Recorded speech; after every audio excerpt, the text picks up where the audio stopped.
Sir genius and Matrize అనే 2 సంస్థలు ఎలక్షన్స్‌ని దృష్టిలో ఉంచుకొని సర్వేలు నిర్వహించాయంట. మన ఆంధ్రప్రదేశ్‌లో కూడా నిర్వహించారంట కదా! మరి ఎవరికి ఎన్ని సీట్లు వచ్చే ఛాన్సెస్ ఉన్నాయి? ఏం చెప్తున్నాయి సార్ ఈ సర్వేలు?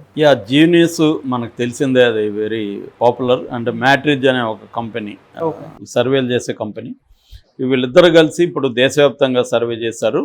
ముఖ్యంగా లోక్సభకు సంబంధించి చేసినప్పుడు వాళ్ళు చెప్తుంది ఏంటంటే ఎన్డీఏకి 377 సీట్లు వస్తాయని, ఇండియా కూటమికి 96 వస్తాయని, మిగతా పార్టీలకి 76 వస్తాయని అనేది వాళ్ళ అంచనా అన్నమాట. సో అబ్సల్యూట్గా మళ్ళీ ఎన్డీఏ కూటమి బీజేపీ నాయకత్వంలో గవర్నమెంట్ ఫామ్ చేస్తుంది అనేది ఈ సంస్థ చెప్పింది. అయితే ఇప్పుడు మనకి ఆంధ్రాకి సంబంధించి ఈ సంస్థ ఏం చెప్పింది అనేది చూస్తే ఇప్పటి వరకు మనకి ఇండియా టీవీ సర్వే వచ్చింది, పోల్ స్ట్రాటజీ సర్వే వచ్చింది, పొలిటికల్ క్రిటిక్ సర్వే వచ్చింది, టైమ్స్ నౌ సర్వే వచ్చింది, ఇండియా టుడే సర్వే వచ్చింది. ఇందులో ఒక ఇండియా టుడే తప్ప మిగతా నేను చెప్పిన ఇండియా టీవీ కానీ, పోల్ స్ట్రాటజీ కానీ, పొలిటికల్ క్రిటిక్ కానీ, టైమ్స్ నౌ కానీ ఇవన్నీ కూడా వైసీపీనే మెజారిటీ వస్తుందని క్లియర్గా తేల్చాయి. ఒక ఇండియా టుడే మాత్రం రివర్స్లో టీడీపీ వస్తుంది, వైసీపీ రాదు, వైసీపీకి తక్కువ వస్తాయి, టీడీపీకి 19 సీట్లు వస్తాయి అనేది ఇండియా టుడే తేల్చింది. దాన్ని హైలైట్ చేశారు. అంటే మామూలుగా తమకు అనుకూలమైన సర్వేను ఏ పార్టీ అయినా మీడియా హైలైట్ చేస్తుంది. అలాగే ఇండియా టుడే సర్వేనేమో తెలుగుదేశం చేసింది, ఇటు టైమ్స్ నౌ కావచ్చు, ఇండియా టీవీ కావచ్చు, దీన్నంతా కూడా సాక్షి కానీ వైసీపీ అనుబంధ మీడియా వాళ్ళు హైలైట్ చేశారు. ఇప్పుడు జీనియస్ వచ్చింది, మ్యాట్రిజ్ అండ్ జీనియస్. వీళ్ళు చెప్తున్నది ఏంటంటే వైసీపీకి మెజారిటీ వస్తుందని చెప్తున్నారు. లోక్సభలో 25కి గాను వైసీపీకి 19 వస్తాయి, టీడీపీ జనసేనకి 6 మాత్రమే వస్తాయి అనేది వీళ్ళు చెప్తున్నారు. అట్లాగే పర్సంటేజ్ తీసుకున్నప్పుడు వైసీపీకి 48% వస్తుందని, టీడీపీకి 44% వస్తుందని వీళ్ళు చెప్తున్నారు. మిగతా కాంగ్రెస్కి కానీ బీజేపీకి కానీ బోనీ కాదనేది కూడా వాళ్ళు చెప్తున్నారు. దీన్ని మనం అంటే 19 పార్లమెంటు వచ్చినప్పుడు దీన్ని లెక్కేసుకుంటే దాదాపు 133 అసెంబ్లీ సీట్లు వైసీపీకి వచ్చే అవకాశం ఉంది.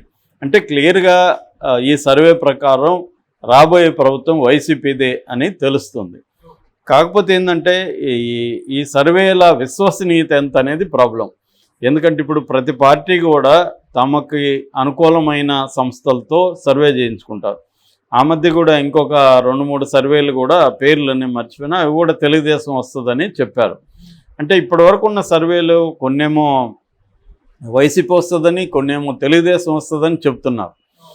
ఏది దేన్ని నమ్మాలి, దేని విశ్వసనీయత ఎంత అనేది ఇప్పుడు మనం చెప్పలేం. కొంతవరకు ఏంటంటే ఎగ్జిట్ పోల్స్ని కొంత నమ్మచ్చు, ఎన్నికలు అయిపోతాయి కాబట్టి వాళ్ళకి అప్పుడు మ్యానిపులేట్ చేసే అవసరం ఉండదు. ఇప్పుడు ఏంటంటే పొలిటికల్ పార్టీలు అన్నీ కూడా తమకు అనుకూలంగా సర్వేలు చేయించుకుంటారు. ఎందుకంటే ఓటర్స్ మైండ్ సెట్ని ఇన్ఫ్లుయెన్స్ చేయొచ్చు. గెలిచే పార్టీ ఇదే అంట అని ఒక మైండ్ సెట్ని క్రియేట్ చేయడం ద్వారా గెలిచే పార్టీకే ఓటేద్దామన్న ఒక బెంట్ ఆఫ్ మైండ్ జనాలకి వస్తుంది. సో అది అన్ని పార్టీలు ట్రై చేస్తుంటాయి. వీళ్ళే గెలవబోతున్నారని రకరకాల పుకార్లు క్రియేట్ చేయడం, సర్వేల ద్వారా చెప్పించడం, ఇవన్నీ చేస్తుంటాయి. కాకపోతే ఒక్కొక్కసారి వీళ్ళ పరివ్యూలో ఆ సర్వే సంస్థ ఉండకపోవచ్చు. తెలుగుదేశానికి అనుకూలంగా అన్నీ ఉండవు కదా, అట్లాగే వైసీపీకి అనుకూలంగా అన్నీ ఉండవు. కాబట్టి పరస్పర విరుద్ధమైన ఇవి వస్తున్నాయి. ఇక్కడ కూడా తెలంగాణలో కూడా అలాగే వచ్చాయి. తెలంగాణలో మనకి ప్రీ పోల్ సర్వేలు తీసుకుంటే చాలా సర్వేలు మళ్ళీ కేసీఆర్ అనేది హ్యాట్రిక్ సాధిస్తున్నాడు కేసీఆర్ అని చాలా చెప్పాయి. కానీ రిజల్ట్ ఫైనల్గా మనం చూసాం. సో అక్కడ కూడా అదేంటంటే అక్కడ జగన్కి వ్యతిరేకత ఉంది, కానీ అది ఒక వేవ్ రూపంలో ఉందా అనేది పెద్ద క్వశ్చన్ మార్కు. లేదు కాబట్టి చంద్రబాబు పొత్తుల కోసం ట్రై చేస్తున్నాడు, పవన్ కళ్యాణ్తో పొత్తు పెట్టుకున్నాడు, తర్వాత మన బీజేపీతో కూడా పొత్తు కోసం ఆయన సీరియస్గా ట్రై చేస్తున్నాడు అనేది చూసినప్పుడు జగన్కి వ్యతిరేక వేవ్ లేదు, కానీ జగన్కు వ్యతిరేకత ఉంది. ఆ వ్యతిరేకత చీలిపోకుండా కానీ మొబలైజ్ చేసుకోగలిగితే మనం జగన్ని దెబ్బకొట్టచ్చు అనేది చంద్రబాబుకు ఉండే అంచనా. అందువల్ల మన సర్వేలు కూడా అటు ఇటుగా చూపిస్తున్నాయి. ఒక సర్వే ఏమో జగన్ అంటారు, ఒక సర్వే ఏమో చంద్రబాబు వస్తాడా, చంద్రబాబు పవన్ కళ్యాణ్ అని చెప్తున్నారు. సో ఇది ఇంకా కూడా టైం ఉంది కాబట్టి ఇంకా 45 రోజులు ఉంది. సో ఈ 40 రోజుల్లో మార్పు రావచ్చు. ఎందుకంటే ఇక్కడ కూడా ఫస్ట్లో మళ్ళీ హ్యాట్రిక్ రేవంత్ రెడ్డికి అసలు ఇమేజే లేకుండా ఉంది. వితిన్ 2-3 మంత్స్లోనే కంప్లీట్గా మారిపోయింది, కాంగ్రెస్ వైపు షిఫ్ట్ అయింది. అది అక్కడ కూడా అలా జరిగే అవకాశం ఉంది. ఏదో ఒక దాని వైపు షిఫ్ట్ ఇంకా పెరగచ్చు. ఎందుకంటే జగన్ కూడా సిద్ధం సభలతో పెద్ద ఎత్తున చేస్తున్నాడు. తర్వాత తను కూడా జనంలోకి వెళ్ళబోతున్నాడు. వీళ్ళు నిన్న తాడేపల్లిగూడెంలో ఒక బ్రహ్మాండమైన సభ జరిపారు. తెలుగుదేశం, జనసేన లక్షలాది మంది ప్రజలను ఆర్గనైజ్ చేయగలిగారు. సో వీళ్ళు ధీటుగా జగన్కి సమాధానం ఇస్తున్నారు. ఒకవేళ బీజేపీ చేరితే ఇంకా దాని మోరల్ స్ట్రెంగ్త్ పెరుగుతుంది. సో మొత్తం జగన్కి వ్యతిరేకంగా అన్ని శక్తులు ఏకమవచ్చు. సో ఆ రకంగా ఏది అబ్సల్యూట్గా అనేది చెప్పలేము. బట్ దీనికి కూడా డిస్క్లైమర్ ఉంది. ఇదేంటంటే వీళ్ళు శాంపుల్ సర్వే చేశారు. ఈ శాంపుల్ సర్వేలను కూడా మనం 100% నమ్మే ప్రసక్తి లేదు. వాళ్ళు ఎక్కడ చేశారు, ఎటువంటి ప్రశ్నలు అడిగారు, ఎటువంటి క్రైటీరియా ఉంది, ఈ రా డేటా మనకి ఇవ్వరు వాళ్ళు. రా డేటాని ఎప్పుడైనా కూడా రా డేటా ఏంటి, దాని అనాలిసిస్ ఏంటి అనేది కూడా ఇంపార్టెంట్. ఓకే. సో మనకు కావాల్సిన డేటా తీసుకొని ఇప్పుడు మనం టీవీలో కూడా చెప్పిస్తుంటారు. తెలుగుదేశం టీవీ అనుకోండి, తెలుగుదేశం వాళ్ళని పట్టుకొని వాళ్ళని మాట్లాడిస్తారు అనుకూలంగా. అందులో నెగిటివ్గా ఎవరైనా మాట్లాడంటే ఆ బయట వేయరు. అలాగే వైసీపీ వాళ్ళు అలాగే చేస్తారు. సో దాన్ని మనం ప్రజాభిప్రాయంగా పరిగణించలేము. కాకపోతే వాళ్ళ కేడర్ను ఉత్సాహపరచడం కోసం, ప్రజల్లో వ్యతిరేకత బలంగా ఉంది, మనకు అనుకూలంగా ఉందని చెప్పుకోవడం కోసం అది పనికొస్తుంది తప్ప అది అబ్సల్యూట్గా దాన్ని బేస్ చేసుకొని మనం రిజల్ట్ చెప్పలేము. ఇవి కూడా అదే పరిస్థితిలో ఉంటాయి ఈ ప్రీ పోల్ సర్వేలు. సో ఇప్పుడు జీనిస్ అయితే వైసీపీనే అధికారంలోకి వస్తుంది అనేది చెప్తా ఉంది. అక్కడేమో బీజేపీ అధికారంలోకి వస్తుంది, ఎన్డీఏ కూటమి చెప్తుంది. అంతవరకు అయితే వీళ్ళు చెప్తున్నారు. ఇది ఏ స్థాయిలో నిజమవుతుంది అనేది మనం చూడాల్సిన అవసరం ఉంది. ఎందుకంటే ప్రీపోల్ సర్వేలు అన్ని రాష్ట్రాల్లో కూడా చేస్తుంటారు. చేసినప్పుడు అన్ని సర్వేలు కూడా కరెక్ట్ కావు. అందులో కొన్ని సర్వేలు కరెక్ట్ అవుతుంటాయి, కొన్ని తప్పు అవుతుంటాయి. దానికి కారణం ఏంటంటే పార్టీలే తమకు అనుకూలంగా చేయించుకోవడానికి వాళ్ళకి ఏదో రూపంలో పండివ్వడం చేస్తుంటారు. ఇప్పుడు అక్కడ కూడా జగన్ కూడా టైమ్స్ గ్రూప్కి దాదాపు 100 కోట్లు ఇచ్చాడని, అప్పుడు బిజినెస్ సమ్మిట్ కూడా దానికే కాంట్రాక్ట్ ఇచ్చాడు. నిజానికి ఇండియా టుడేకి కూడా ఇచ్చాడనే విమర్శలు వచ్చాయి. బట్ ఇండియా టుడే మాత్రం తెలుగుదేశం వస్తుంది అనేది అన్నారు.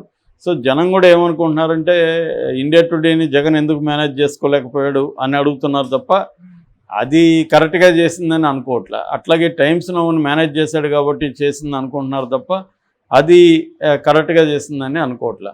అంటే జగన్కి అనుకూలంగా ఉంటేమో జగన్ మీడియా హైలైట్ చేస్తుంది, తెలుగుదేశం ఉంటే తెలుగుదేశం చేస్తుంది. ఇప్పుడు జీనియస్ది తెలుగుదేశం పట్టించుకోదు, ఇండియా టుడే దాన్ని వైసీపీ మీడియా పట్టించుకోలేదు.